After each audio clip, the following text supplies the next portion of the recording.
تو جو آدمی بھی بولتا ہے زیادہ، نصیحت کرتا ہے زیادہ، اس پر لازم ہے کہ وہ اتنا ہی زیادہ عبادت میں دل لگائے تاکہ اس کے اندر اخلاص پیدا ہو، اللہ سے تعلق پیدا ہو. کیونکہ اللہ سے تعلق پیدا کیے بغیر جو علم حاصل ہوتا ہے وہ علم فتنہ، تباہی اور بربادی کا ذریعہ بنتا ہے. وہ جوڑ کا ذریعہ نہیں بنتا، وہ محبت کا ذریعہ نہیں بنتا. آج دیکھ لو نا، ہر آدمی ایٹم بم بنا ہوا ہے یوٹیوب پہ.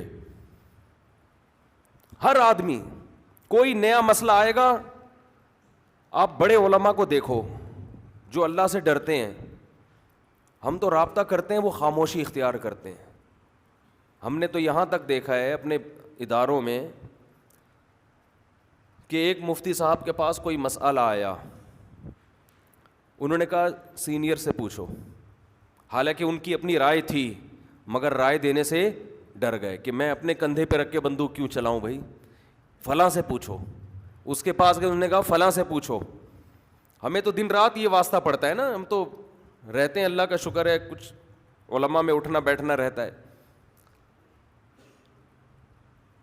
تو وہ رائے دینے سے ڈرتے ہیں کہ بھئی ہم سے نہیں رائے لو. کس سے لو؟ اس سے لے لو، فلاں سے لے لو. لیکن آپ آج دیکھیں علم کی دو باتیں انسان کو آتی ہیں اور ایسے. کل ایک ڈاکٹر صاحب سے میری بات ہو رہی تھی لندن میں، ڈاکٹر خرم بڑے ہمارے کلوز ہیں، اکثر تذکرہ کرتے رہتا ہوں کہ پاکستان میں یہ بدعت ہے کہ ہر آدمی ہر فیلڈ میں ماہر ہے. سمجھ رہے ہیں؟ ہر آدمی ہر فیلڈ میں بولو ماہر. ایک دوا، مجھے کوئی پیٹ کا مسئلہ، تیزابیت کا مسئلہ چل رہا تھا، میں نے کسی سے دوا معلوم کی، ڈاکٹر نے بتا دی یہ دوا کھائیں. میں نے وہ دوا نیٹ پہ سرچ کیا تو پتہ نہیں کیا کیا لکھا ہوا تھا اس کے بارے میں، یہ ایسی تباہی ہے، یہ کینسر اور فلانا اور ڈھمکانا. پھر ایک دو جاننے والوں سے رابطہ کیا، میڈیکل سائنس ان کی فیلڈ نہیں ہے. اب آپ کہیں جب نہیں ہے تو رابطہ کیوں کیا؟ ویسے ہی کہ آپ نے تجربہ کیا. تو انہوں نے کہا یہ کینسر اور فلانا اور ڈھمکانا. تو پھر ڈاکٹروں سے رابطہ کیا، جتنے ڈاکٹروں سے پوچھا انہوں نے کہا کوئی کینسر وینسر نہیں، بہترین چیز ہے. تو یہ ایک بار کا تجربہ نہیں ہے، یہ درجنوں بار کا تجربہ ہے. یہ صرف دین نہیں ہے جس میں ہر آدمی ٹانگ اڑا رہا ہے. پہلے ہم سمجھتے تھے کہ دین کے معاملے میں ہر آدمی فنٹر بنا ہوا ہے. ہر چیز میں الحمدللہ ہر آدمی بولو فنٹر ہے، ہر چیز میں. اچھا، نائیوں کے پاس کبھی جائیں، جو ہیئر ڈریسر ہوتے ہیں نا، وہ آپ کو بتائیں گے.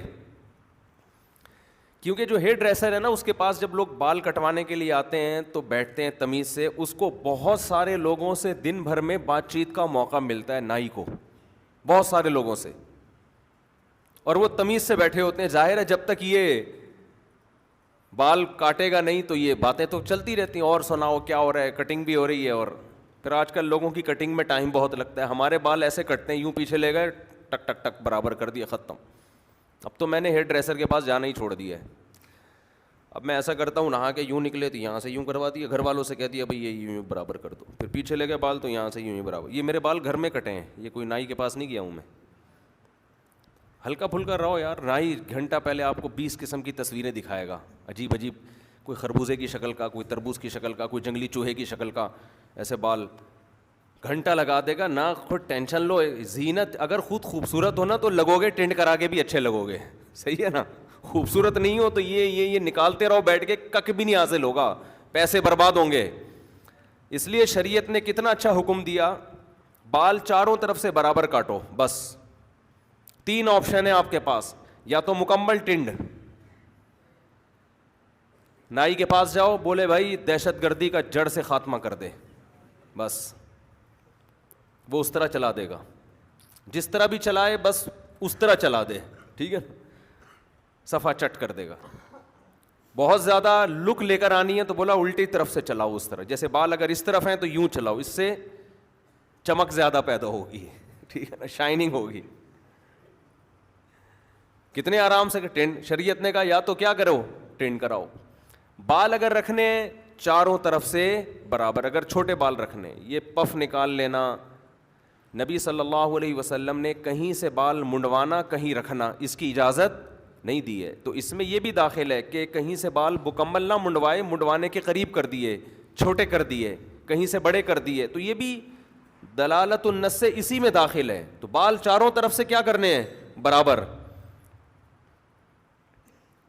چھوٹے بال, اس میں مانگ نہیں نکلتی, تو بس ایسے ہی چھوٹے چھوٹے بال ہوں. تیسرا آپشن آپ کے پاس یہ ہے کہ پٹے والے بال ہوں. پٹے والے کا مطلب بالوں کو آپ ایسے ہی چھوڑ دیں, جتنے پیچھے جانے ہیں پیچھے لے جائیں سارے بالوں کو. سارے بال کہاں جائیں گے, پیچھے. تو یہ والے بال لمبے ہو جائیں گے, یہ والے چھوٹے ہوں گے. پھر ان کو آپ برابر کر کے کاٹ دیا کریں. ان کو بڑھانا چاہیں تو آپ بولو بڑھا سکتے ہیں, لمبے کھینچیں ان کو, کندھے تک لے جائیں, کندھے سے بھی نیچے لے جائیں. بہتر نہیں ہے کندھے سے نیچے لے جانا, لیکن شولڈر تک لے جائیں, کاٹ کے کانوں تک لے جائیں, گردن تک لے جائیں, بس کافی ہے اتنا. یہ زینت کیا ہے, بولتے کیوں نہیں, کافی ہے. ٹینشن بھی کم. اگر آپ خوبصورت ہوں گے تو اس میں اچھے لگیں گے, نہیں ہوں گے تو آپ جیسی مرضی کٹنگ کرا لیں. وہی لطیفہ بار بار سنا چکا ہوں. ایک آدمی کی بیوی تھی, وہ اس آدمی کو اچھی نہیں لگتی تھی. کہاں سے کہاں بیان چلا جاتا ہے, ابھی بس جلدی سے یہ آ رہا ہوں. وہ اس آدمی کو ذرا بھی اچھی نہیں لگتی تھی.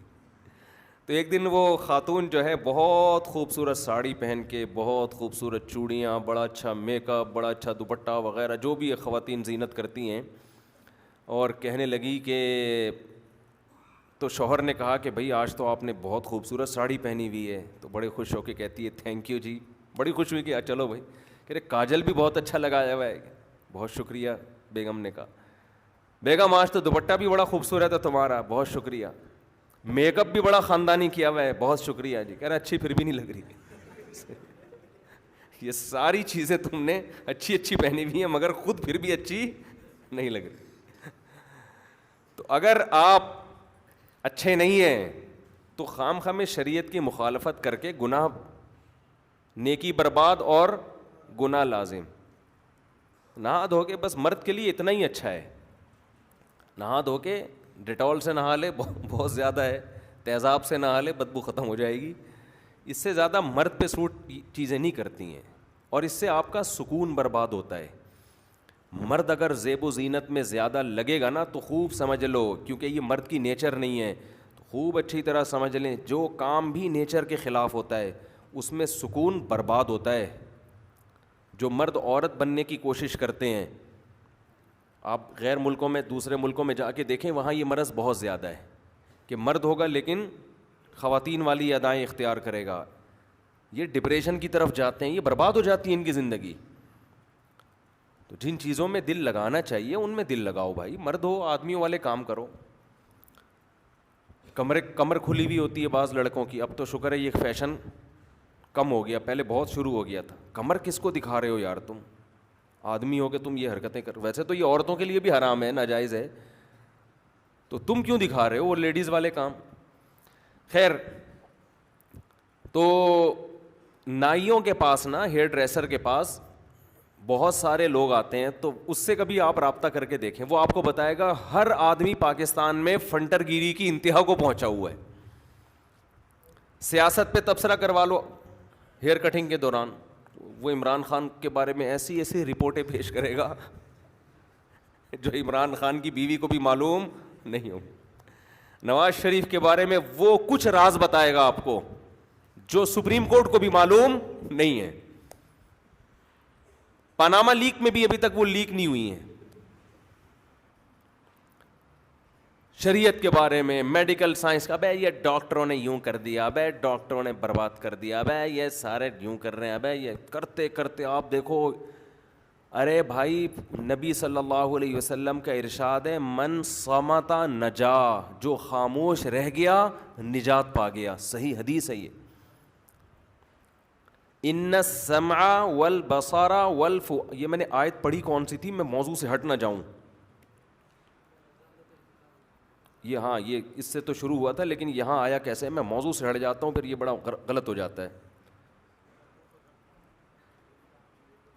بات میں نے شروع کہاں سے کی تھی یار, میں جو موضوع لے,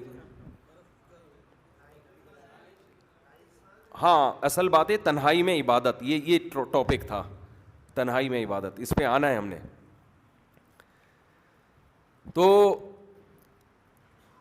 قرآن کیا کہہ رہا ہے؟ یہ تنہائی میں عبادت کا جو میں فلسفہ بیان کر رہا ہوں نا، یہ کیوں؟ یہ اس لیے کہ جو زیادہ بولتا ہے نا اس کے ہلاک ہونے کا خطرہ زیادہ ہے. اس کو تنہائی میں عبادت کی، یا تنہائی میں نہ بھی ہو، عبادت کی کثرت کی ضرورت دوسروں سے زیادہ ہوتی ہے. اس کو دوسروں سے زیادہ عبادت کی کثرت کی ضرورت ہے کہ وہ زیادہ عبادت کرے، اللہ سے تعلق مضبوط رکھے.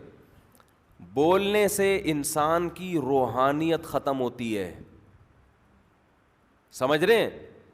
تو نبی صلی اللہ علیہ وسلم نے فرمایا من صمت نجا، جو خاموش رہا وہ نجات پا گیا. اور قرآن میں کیا فرمایا اللہ نے؟ ان السمع والبصر والفؤاد کل اولئک کان عنہ مسئولا. فرمایا کان سے، آنکھوں سے، یہاں تک کہ دل سے، ہر چیز کے بارے میں تم سے قیامت کے دن سوال ہوگا. دل میں آپ نظریات